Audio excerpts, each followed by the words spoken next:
This isn't about American firepower. This isn't about helicopters or napalm or B-52 strikes that turned jungle into moonscape. This is about something the United States military establishment refused to believe until the evidence became undeniable. How did soldiers from a nation of 8 million people accomplish what 500,000 American troops couldn't achieve? Why did hardened green Berets request to train under these men? And what did these Australians understand about warfare that fundamentally contradicted everything taught at West Point? Stay until the end, because what the Australian SAS discovered in those jungles would force the most powerful military on Earth to question its entire philosophy of war. January 17th, 1966. Phuoc Tuy Province, South Vietnam. First light breaks over rubber plantations that stretch like geometric scars across jungle older than memory. The air tastes of red earth and diesel fuel. American engineers are bulldozing another firebase into existence, chainsaws screaming, generators thundering, the machinery of industrial warfare, drowning out bird calls that have echoed through these canopies for 10,000 years. 3 kilometers east, 6 men move through the same jungle without sound. They wear olive drabs that bear no resemblance to American tiger stripes. Their faces are painted in patterns that break human features into shadow and light. Each step is placed with the deliberation of a surgeon making an incision. They do not break branches. They do not disturb spider webs. When they pause, they become part of the landscape so completely that a Viet Cong patrol passes within 5 meters and never knows death is watching. From the ferns, these are operators from the Australian Special Air Service Regiment. They have been inserted by helicopter into an area American intelligence has declared pacified. The maps in Saigon are colored blue, meaning friendly. The reality is different. The reality is always different. Their patrol commander is a man whose name would later become legend in special operations circles worldwide, though he would spend his entire career avoiding recognition. He carries an M16 modified to his specifications, a weapon that weighs exactly what he needs it to weigh, no more, no less. On his belt hangs a compass that belonged to his grandfather in the deserts of North Africa. In his mind lives a map more detailed than anything produced by military cartographers, a 3-dimensional understanding of terrain built from observation, from feeling the gradient of slopes through boot soles, from watching how water moves and where animals bed down and which routes offer cover from fire. He raises one hand. 5 men freeze. Not pause. Freeze. The difference matters. Ahead through breaks in the canopy, he has seen something. Not movement. Not yet. Something else. Bamboo shoots bent in patterns that shouldn't exist naturally. Bark scraped at heights, suggesting equipment carried on shoulders. Soil compressed in ways that rainfall doesn't explain. These are the signatures of human passage, and he reads them the way priests read scripture. The patrol has found what they were sent to find. But finding is only the beginning. To understand what happened in those jungles, you must first understand what the United States believed about warfare in 1966. You must understand the doctrine that shaped every decision, every strategy, every dollar of the 600 million being spent monthly in Southeast Asia. The American way of war was firepower. Overwhelming, decisive, industrial firepower. This wasn't arrogance. This was mathematics. The United States possessed the greatest military-industrial complex ever assembled. It could deliver more explosive tonnage per hour than any force in human history. B-52 stratofortresses flew from Guam to carpet-bound grid squares into oblivion. Artillery fire bases could put rounds on target coordinates within 90 seconds of request. Helicopter gunships packed minigun systems that fired 4,000 rounds per minute. The philosophy was elegant in its simplicity. Find the enemy, fix them in place, and unleashed destruction so complete that nothing could survive. General William Westmoreland called it attrition warfare. The crossover point, he explained to reporters and politicians, would come when American forces killed Viet Cong and North Vietnamese faster than Hanoi could replace them. It was a strategy that had worked against Nazi Germany. It had worked against Imperial Japan. There was no reason it shouldn't work against what intelligence assessments described as a third-rate Asian military force. The numbers supported this confidence. By 1966, American troop levels in Vietnam approached 400,000. They were supported by an armada of 700 aircraft, thousands of armored vehicles, and a logistics network that could deliver hot meals and cold beer to jungle bases that hadn't existed 2 weeks earlier. American soldiers fought with weapon systems that represented the cutting edge of military technology. They operated from a position of such material superiority that victory seemed not just probable but inevitable. The Viet Cong had AK-47s and RPGs and tunnels dug by hand. The Americans had cluster bombs and white phosphorus and infrared scopes. This wasn't a fair fight. It was never meant to be. And yet, by the time Australian forces arrived in Phuoc Tuy province, American casualties were running at 200 per week. Operations that should have cleared insurgent strongholds resulted in empty villages and abandoned supply caches. The enemy appeared, inflicted losses, and vanished back into terrain that swallowed whole battalions. Intelligence was unreliable. Local populations were hostile or terrified into silence. Every village might be friendly.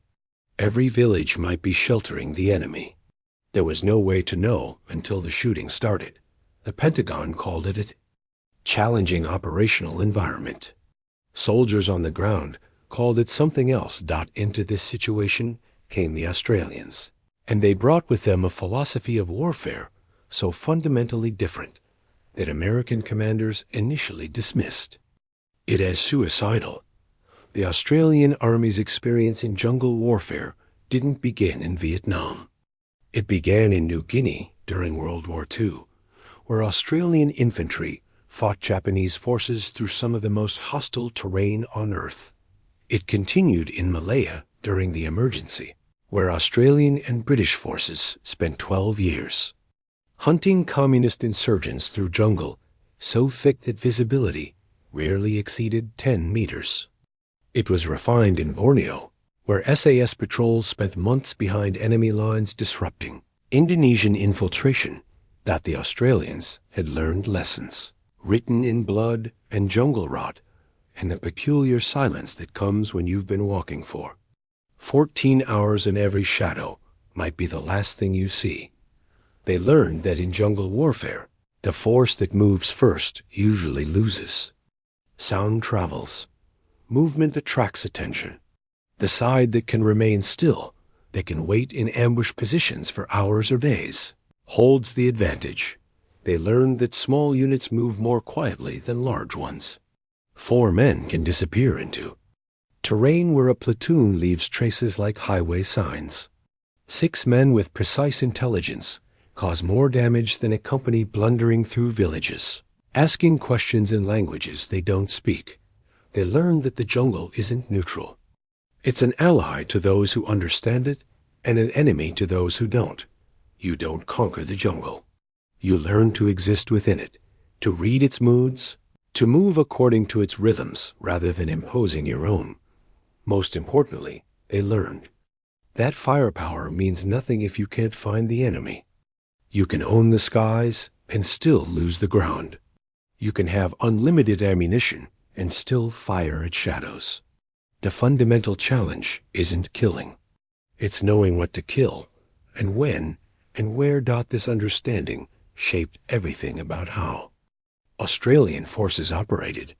Their doctrine, if you could call it that, inverted American assumptions at every level, where Americans built fortified fire bases and operated from positions of strength. Australians lived in the jungle for weeks at a time, resupplying by helicopter only when necessary. Where American patrols moved in platoon or company strength, Australian SAS operated in 4 to 6 man teams. Where Americans called in artillery strikes and air support at the first sign of contact, Australians preferred to avoid contact entirely, gathering intelligence through observation and targeting enemy supply lines and command structures rather than fighting pitched battles. Where Americans measured success in body counts, Australians measured success in disruption of enemy operations. Difference wasn't just tactical, it was philosophical. It represented two entirely different understandings of what war is and how it should be fought. The American approach was industrial. Apply resources, measure outputs, optimize the ratio of inputs to enemy kills. Victory was a production problem, to be solved through superior management and overwhelming material advantage. The Australian approach was surgical. Understand the system. Find the critical nodes. Apply precise force to maximum effect. Victory wasn't about killing the most enemies. It was about making the enemy's strategic objectives impossible to achieve. Win the first. Australian SAS squadron arrived at Nui Dat base in Phuoc Tuy province. American advisors looked at their equipment and shook their heads. The Australians carried modified weapons with non-standard configurations. They wore uniforms that didn't match American patterns. They rejected night vision devices in favor of learning to see in darkness.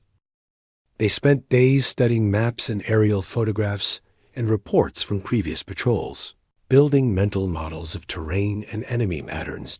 And American colonel watching them prepare for their first operation supposedly remarked that they looked like they were planning an expedition, not a combat patrol.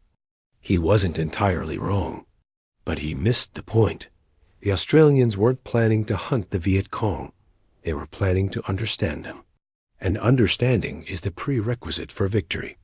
March 1966, Operation Abelene.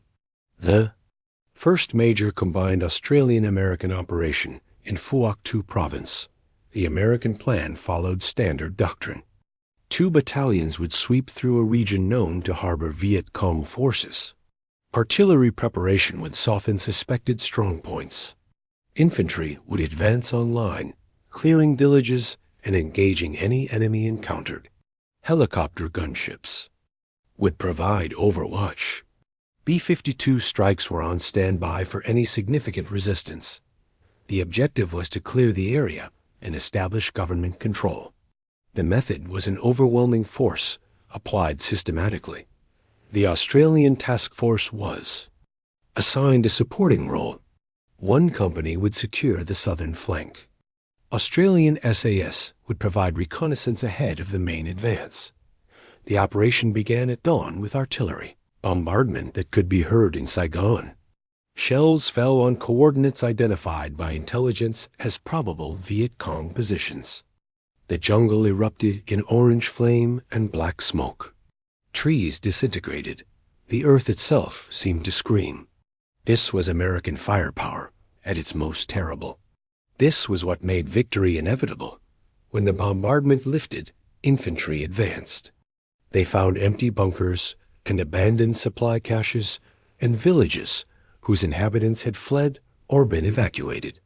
They found evidence of Viet Cong presence, but they didn't find the Viet Cong themselves. The enemy had moved before the first shell fell. They had watched the buildup of forces. They had heard the helicopters. They had seen the pattern. And they had done what guerrillas always do when faced with superior force. They dispersed, melted into the population, waited for the Americans to declare victory and leave. The operation achieved its objectives on paper. Territory was cleared. Villages were searched. Intelligence was gathered. But the Viet Cong infrastructure remained intact. The enemy hadn't been defeated. They had simply chosen not to fight. Meanwhile, 6 kilometers to the south, an Australian SAS patrol was watching something very different. The patrol had been in position for 38 hours. They occupied a hide site in thick vegetation overlooking a trail junction. In that time, they had not moved except to shift weight slowly from one hip to the other. They had not spoken. They had communicated through hand signals so subtle that American observers wouldn't have recognized them as communication at all. They had watched 217 people move past their position. Not soldiers, people, women carrying baskets, old men with oxen, children playing in the stream. The patrol commander had photographed each person with a camera modified to make no sound. His second recorded details in a notebook: time, direction, cargo, behavior, anything that deviated from normal civilian pattern. A young man emerged from the jungle. He wore black pajamas like any farmer, but he moved wrong. He checked the trail behind him before proceeding. He watched the tree line, and when he thought he was alone, he removed a package from his waistband and hid it in a hole beneath a marked tree. The patrol commander made a decision. They would not engage. They would watch, because one courier meant nothing. But a supply network, properly understood, could reveal everything. They remained in position for another 48 hours. They watched 3 more people retrieve packages. From the same cache point, they photographed, they recorded. They built a map of movement patterns, timing, security procedures. When they finally withdrew, they carried intelligence worth more than any body count. The information went into a targeting folder. Within 2 weeks, Australian forces executed a coordinated strike that destroyed Viet Cong supply network supporting 4 districts. They captured weapons, medicine, documents, and equipment. They didn't kill hundreds of enemy soldiers. They didn't need to. They had severed the arteries that kept enemy forces operational. The operation was classified. It generated no headlines, but it represented a fundamentally different understanding of what winning looked like. The clash between Australian and American methods came to a head in June 1966. During planning for Operation Hobart, the operation targeted a Viet Cong stronghold in the Hat Ditch area, a region of thick jungle and rubber plantations where enemy forces had operated freely for years. American intelligence estimated enemy strength at battalion level, perhaps 400 fighters. Standard doctrine called for a multi-battalion sweep with extensive artillery and air support. The Australian SAS commander proposed something else. "Let us go in first," he said. "Give us 2 weeks. We'll find their command structure, their supply routes, their defensive positions. Then we'll know exactly where and how to strike." The American brigade commander who reviewed the proposal was a veteran of World War II and Korea. He had commanded tank companies in Europe. He had seen what American firepower could do when properly applied.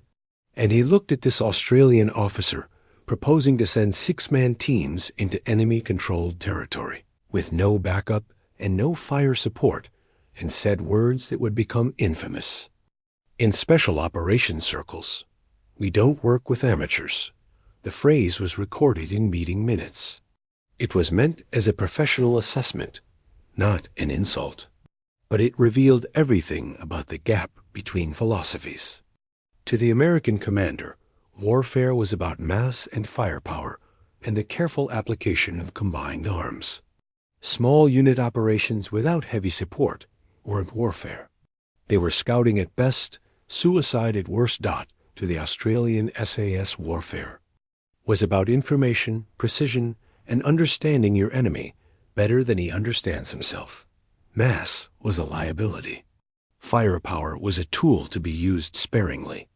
The real battle was invisible, fought in the shadows, won through patience and intelligence, and the kind of skills that couldn't be taught in any classroom. The Australian proposal was rejected. Operation Hobart proceeded according to American planning.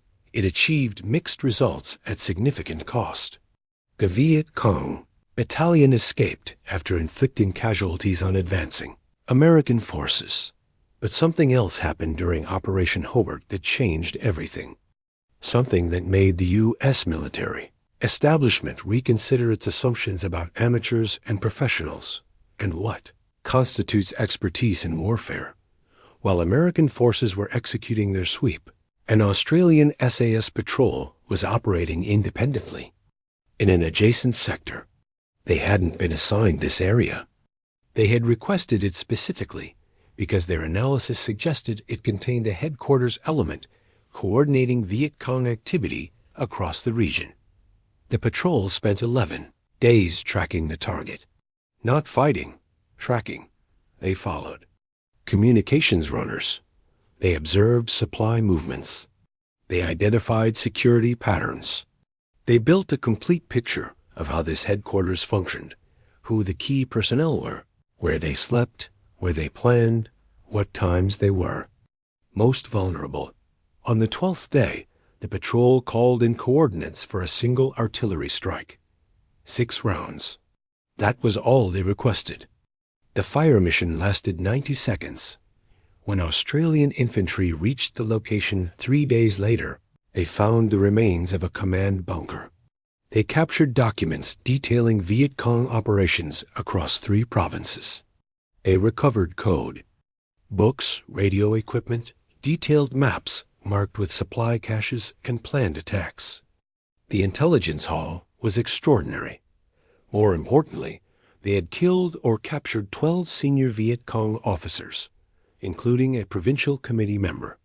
Enemy operations in the region collapsed for 6 months while leadership was reconstituted. 1 patrol, 12 days, 6 artillery rounds. Results that eclipsed everything achieved by Operation Hobart's multi-battalion sweep. The report reached MOCV headquarters in Saigon. It reached the Pentagon. It raised questions that military planners found uncomfortable. If 6 Australians could achieve this, what did it say about operations requiring thousands of American troops? If precision intelligence and patient observation produced better results than massive firepower, what did that mean for the entire attrition strategy? Some officers dismissed it as luck. Others argued that the Australians had simply gotten lucky finding a headquarters element. A few understood that luck had nothing to do with it.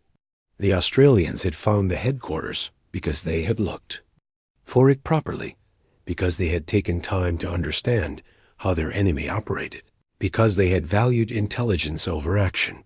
Within weeks, American Special Forces commanders were requesting meetings with Australian SAS officers. Green Beret teams asked for joint training. Marine reconnaissance units wanted to observe Australian patrol techniques. The phrase, "we don't work with amateurs," didn't disappear, but it acquired a bitter, ironic quality that made repeating it uncomfortable.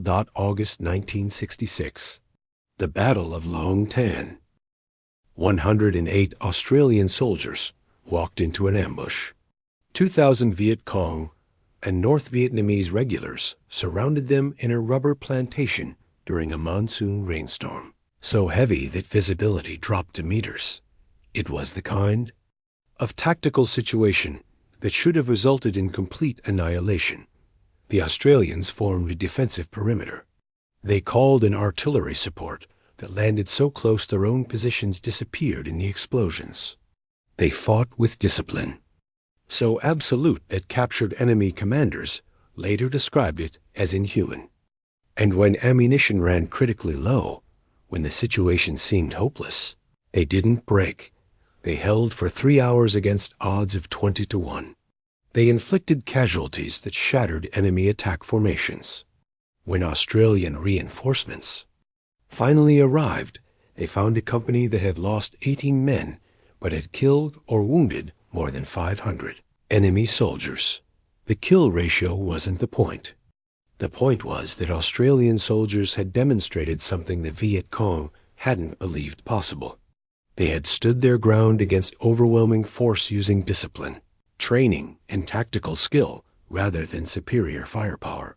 They had won not because they had more bullets, but because every bullet was placed with precision. born from years of preparation, that the battle became legend. But it also validated everything Australian military philosophy represented. In Vietnam, superior numbers meant nothing. Superior firepower meant nothing. What mattered was training, discipline, and the kind of military culture that produced soldiers who could think and fight simultaneously under conditions where most armies would collapse. American officers studied the battle. They tried to understand what enabled such performance. And increasingly, they realized that the answer wasn't in tactics or weapons. It was in fundamentals that the American military had forgotten or never learned. By 1967, Australian SAS patrols were achieving results that seemed impossible according to every model of warfare taught at American military academies. 1. Patrols spent 42 days behind enemy lines without resupply. They lived on rations supplemented by jungle plants. They observed, photographed, and reported on every aspect of enemy activity in their sector. When they were finally extracted, they brought intelligence that enabled operations disrupting enemy. Supply lines for months. Another patrol detected a North Vietnamese regiment moving south along an infiltration route. Rather than engage, they shadowed the regiment for 6 days, reporting positions and timing. The intelligence enabled Australian and American forces to ambush the regiment at a point where terrain favored defense. The North Vietnamese lost more than 400 men. The ambush force suffered 11 casualties. These weren't isolated successes. They were standard operating procedures. Australian SAS units maintained contact with the enemy for an average of 63 days per deployment, compared to 9 days for American units. They achieved positive identification of enemy forces in 87% of operations, compared to 42% for American forces. When they did engage in direct combat, their casualty exchange ratios were consistently above 20-1. The statistics forced a reckoning. Either the Australians were somehow inherently superior soldiers, which American pride wouldn't accept, or they were doing something fundamentally different that produced superior results. The answer was both and neither.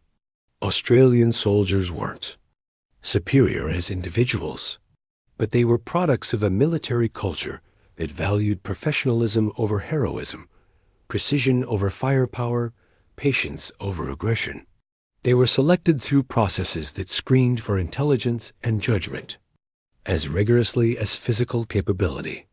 They were trained in skills that took years to develop and couldn't be rushed.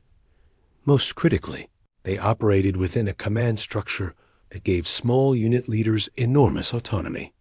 An Australian patrol commander could make decisions that would require approval from a colonel in American forces. He could redirect operations based on intelligence gathered in the field. He could request fire support or decline it based on his assessment of the tactical situation. This autonomy meant that Australian forces adapted to changing circumstances faster than American forces bound by doctrine and chain of command. It meant that intelligence was acted upon immediately rather than being filtered through layers of approval. It meant that the force closest to the problem was empowered to solve it. But autonomy requires competence. You can't give authority to make life and death decisions to soldiers who haven't demonstrated exceptional judgment. The Australian system worked because it was built on a foundation of rigorous selection and training that produced soldiers capable of exercising that authority wisely. The American military looked at Australian results and wanted to replicate them, but replication would have required changing everything about how the U.S. trained, organized, and deployed forces. It would have required admitting that bigger isn't always better, that firepower isn't a substitute for skill, that sometimes the best solution is to send 6 extremely capable men rather than 600 moderately capable ones. Some of those lessons were learned. American Special Operations Forces adopted Australian patrol techniques. the Marine Corps' modified reconnaissance training based on Australian methods. But the larger military establishment continued operating according to doctrines developed for conventional warfare against conventional enemies. And the war ground on. November 1968. An Australian SAS patrol encountered a North Vietnamese company in heavy jungle near the Cambodian border. The odds were 40-6. American doctrine would have called for immediate withdrawal and artillery strike. Australian doctrine was more flexible. The patrol commander assessed the situation in seconds. The enemy was moving in column, spread along a trail, focused on reaching their destination. They weren't alert for ambush. Their weapons were slung. They were talking, smoking, displaying every sign of soldiers who believed themselves safe. The patrol had two options. They could observe and report, calling in fire support that would arrive in 30 minutes. By then, the enemy would have moved. Or they could act. They acted. The ambush was executed with precision that seemed choreographed. 6 soldiers opened fire simultaneously on the lead element of the column. The enemy company reacted exactly as predicted, deploying into defensive positions that put them in predetermined fields of fire. The killing lasted 40 seconds. Then the patrol withdrew before enemy reinforcements could arrive. They left 37 North Vietnamese dead and an unknown number wounded. They suffered no casualties. They were back in Australian lines before the enemy even identified who had hit them. The after-action report was classified for years. When it was finally declassified, military analysts struggled to understand how such an outcome was possible. 40-6 should result in the smaller force being overwhelmed. Statistics, probability, every model of combat dynamics said the Australians should have lost, but they hadn't. And the reason they hadn't was encoded in every aspect of their training, their selection, their culture. They had achieved the impossible because they had prepared for situations where impossibility was the baseline. Expectation. The symbolic object that recurs throughout this story isn't food or a weapon. It's something more subtle. It's a compass, Australian. Soldiers carried compasses that weren't standard military issue. They were precision instruments, often privately purchased, maintained with obsessive care. Some were heirlooms from previous wars. Some were modified with custom markings. All of them represented something deeper than simple navigation. In jungle warfare, knowing where you are is survival. GPS didn't exist. Radio beacons were unreliable. Landmarks were hidden by canopy. The difference between life and death often came down to navigation so precise that a degree of error meant walking into enemy positions instead of around them. But the compass represented more than physical orientation. It represented a philosophy. Know where you are. Know where you're going. Don't deviate from the course unless you have a damn good reason. And when you do deviate, know exactly why and exactly how to get back on track. American forces had bigger maps and better radios and helicopter support that could extract them from any situation. But they often didn't know where they were in the way that mattered. They knew grid coordinates. They didn't know the terrain. They could call for support, but couldn't navigate independently. They were powerful, but not self-sufficient. Australian. Patrols were self-sufficient by necessity and by philosophy.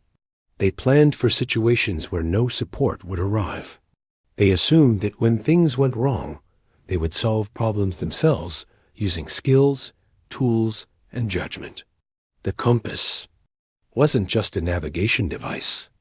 It was a symbol of autonomy and competence and the understanding that you are responsible for your own survival. One Australian SAS officer, interviewed years after the war, described it this way. He said that American soldiers were taught to fight as part of a system. Take away pieces of the system, and they become less effective. Australian soldiers were taught to be the system. They carried everything they needed between their ears and in their packs. They could fight alone or together. They could navigate, communicate, call fire support, treat casualties, and execute complex operations without reference to higher command. The compass was the physical embodiment of that self-reliance that by 1969, the Australian model had influenced American special operations profoundly. Units like the Navy SEALs and Army Special Forces were adopting patrol techniques, selection standards, and training methods refined by Australian experience. The Phoenix program, controversial as it was, incorporated Australian intelligence gathering methods, but the larger war continued according to different logic. American forces reached peak strength above 500,000 troops. Bombing campaigns intensified. The body count rose on both sides. And gradually, inevitably, public support eroded at home. The Australians withdrew combat forces in 1972. By then they had suffered 521 dead in a war that cost 58,000 American lives. There, casualty rates were significantly lower than American forces operating in similar terrain. Their operational success rates were significantly higher, but numbers don't tell the whole story. The real story is about competing philosophies of warfare and what they reveal about military culture, national character, and the nature of conflict itself. When North Vietnam achieved final victory in 1975, the recriminations began immediately. America lost Vietnam, the narrative went. American military power proved inadequate against guerrilla warfare. The lessons were bitter and contested and complex. But buried in those lessons was something specific about what the Australians had demonstrated. They had shown that victory in counterinsurgency warfare isn't about applying maximum force. It's about applying precise force to critical targets. It's about understanding the enemy's system and disrupting it at points where disruption causes cascade failures. It's about patience and intelligence, and the willingness to win slowly rather than lose quickly. They had shown that small professional forces, properly trained and employed, achieve better results than large conventional forces operating according to inappropriate doctrine. That 6 men with accurate intelligence outperform 600 men with inaccurate intelligence. That killing isn't the same as winning. These lessons were difficult for American military culture to absorb. They contradicted assumptions built into institutional structures, training systems, and procurement decisions representing billions of dollars. They suggested that America's greatest military strengths, its industrial capacity and technological superiority, might be less important than qualities harder to quantify and impossible to purchase. The lessons were eventually learned, though it took decades. Modern American Special Operations Forces operate according to principles the Australians demonstrated in Vietnam. Small unit autonomy, emphasis on intelligence, precision strikes, patient observation. These are now foundational to how America fights counterinsurgency and counterterrorism campaigns. But in 1966, when an American colonel said, "We don't work with amateurs," he was expressing something genuine. He was expressing the belief that professional soldiers fight with tanks and artillery and air support. Those small unit operations were auxiliary at best. That real warfare happened when armies clashed with all the resources industrial nations could muster. The Australians proved him wrong, not by argument, but by results. They showed that in jungle warfare against an adaptive enemy, the fundamentals matter more than force ratios. That selection and training matter more than equipment. That understanding your enemy matters more than overwhelming him. They showed, in other words, that professionalism isn't about size or firepower. It's about competence. One of the Australian patrol commanders who operated in Phuoc Tuy province later became a senior officer in the Australian Defence Force. In an interview conducted in the 1990s, He was asked about the difference between Australian and American approaches to warfare. He thought for a long moment before responding. He said that Americans approached warfare as a problem to be solved through superior resources. You identify enemy forces. You bring overwhelming firepower to bear. You measure success through attrition. It's logical. It's systematic. It works when you're fighting an enemy who will stand and fight. But the Viet Cong and North Vietnamese wouldn't stand and fight unless conditions favored them. They understood that they couldn't match American firepower, so they didn't try. They fought a different war, and that war required a different approach. The Australian approach, he said, was built on understanding that warfare isn't always about fighting. Sometimes it's about denying your enemy what he needs. Sometimes it's about being where he doesn't expect.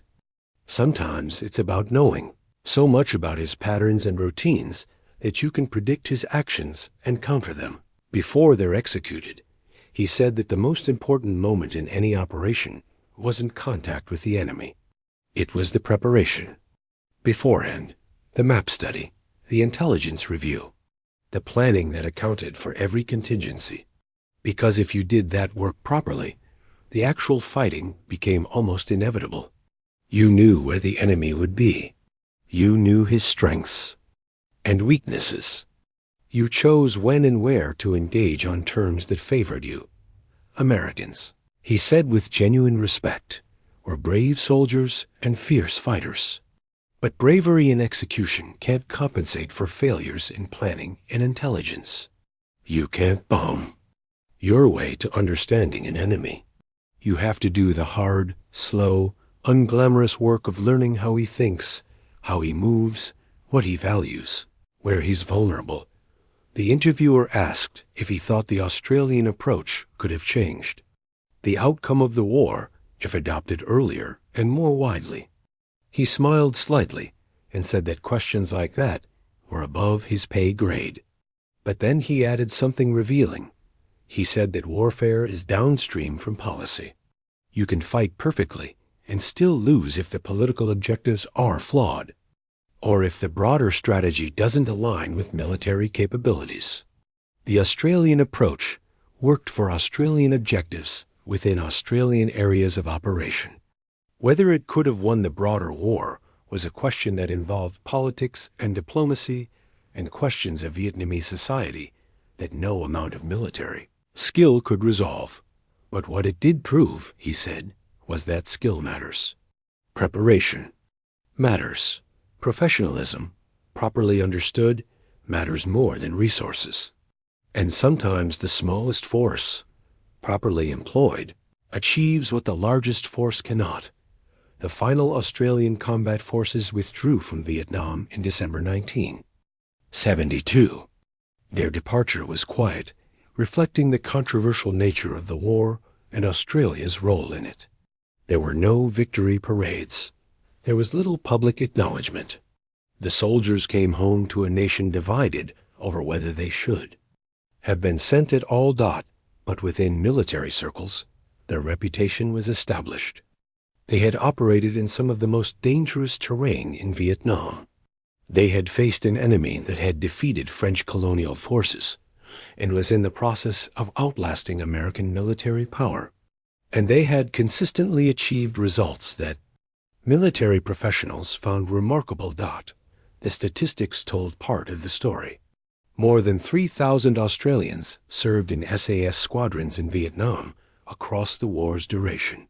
They conducted thousands of patrols.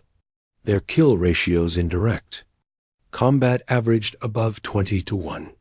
They suffered relatively low casualty rates, despite operating in small teams in enemy-controlled areas. They provided intelligence that shaped operations across multiple provinces, but statistics missed the human dimension. They missed the experience of spending weeks in a jungle so thick that sunlight never touches ground level.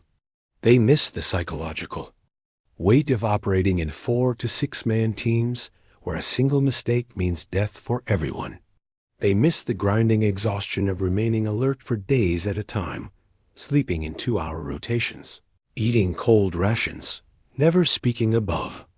Whisper. Living with leeches and foot rot, and the constant awareness that enemy forces outnumber you 50-1. They miss the skill required to move silently through terrain, where every step might snap a branch or disturb undergrowth. The judgment required to decide whether to engage or observe when seconds matter and no backup is coming. The intimate knowledge of weapons required to clear stoppages in darkness by touch alone, because you can't risk light. The navigation skill required to find your way through featureless jungle using compass and pace count and reading terrain through minimal clues. They miss, in other words, everything that makes the difference between soldiers who can be trained in months and soldiers who require years to develop. The legacy of Australian operations in Vietnam extends far beyond the war itself. It influenced how modern special operations forces are selected, trained, and employed. It demonstrated principles that now seem obvious, but were revolutionary in the context of 1960s military thinking. The principle that quality matters more than quantity in special operations. That selection standards should be rigorous to the point of being prohibitive, because the cost of failure in small unit operations is catastrophic. That training should emphasize judgment and decision-making, as much as physical skills, because operators must function independently under impossible circumstances. The principle that intelligence drives operations, rather than operations generating intelligence. That you should know your enemy before you engage him. That patient observation produces better results than aggressive action. That the best ambush is one where the enemy walks into your kill zone, not knowing you're there. The principle that small unit leaders must be empowered to make decisions, because they have information that higher command doesn't have, and situations develop faster than then. Communication delays allow. That autonomy requires accountability, but also enables adaptability that rigid command structures prevent. These principles now define special operations doctrine across Western militaries. But in 1966, they were the practices of a small Commonwealth nation that American commanders dismissed as amateur. The irony is obvious and painful. The amateurs taught the professionals lessons that would shape warfare for the next 50 years. There's a memorial in Canberra that lists the names of Australians who died in Vietnam. 521 names. Each represents a story. Each represents loss. The memorial doesn't claim victory or justify the war. It simply acknowledges service and sacrifice. But there's another memorial that exists in the minds of soldiers who trained under Australian SAS instructors or fought alongside Australian forces. This memorial is made of respect earned through competence demonstrated under fire. It exists in the countless American Special Forces operators who learned that firepower isn't always the answer, that patience is a weapon, that knowing when not to fight requires as much courage as knowing when to fight not. It exists in the doctrine manuals and training curricula that incorporate Australian methods, in the selection courses that test judgment as rigorously as physical capability, in the emphasis on small unit tactics and autonomous operations that now define special operations across Western militaries.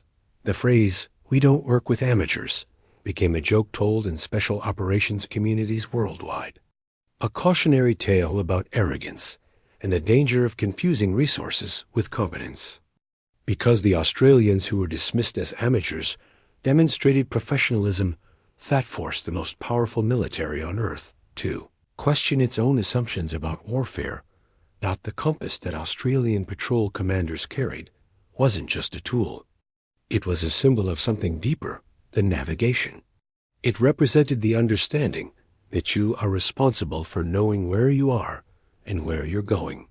Those tools are only as good as the judgment that employs them. That self-reliance isn't about rejecting help, but about being capable of functioning without a dot in the jungles of Vietnam. That compass pointed north, while American doctrine pointed toward firepower and attrition and the belief that industrial warfare could solve political problems. The compass was steady.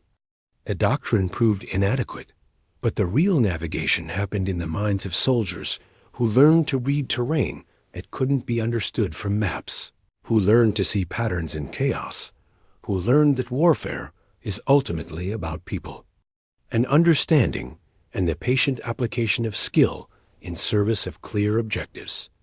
Those soldiers came home to a nation that didn't always honor their service, but they carried knowledge bought with blood and experience. They carried the understanding that victory isn't about being stronger.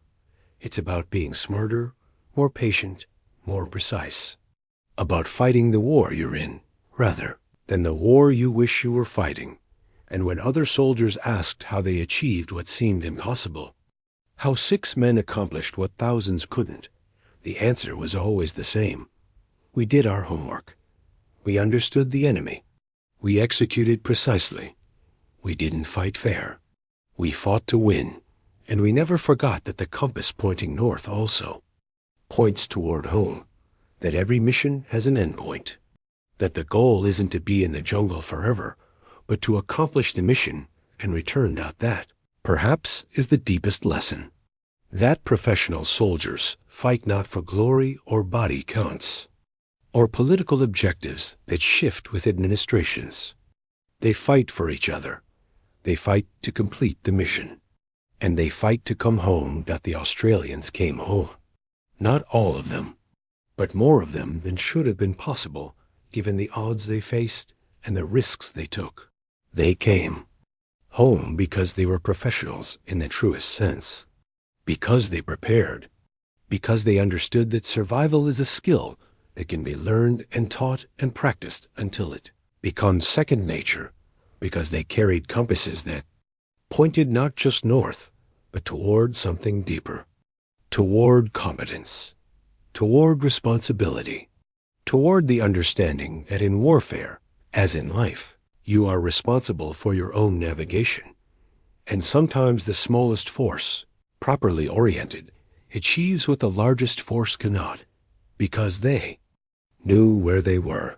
They knew where they were going, and they had the skill to get there. That's professionalism. That's what the amateurs taught the professionals, and the jungle remembers.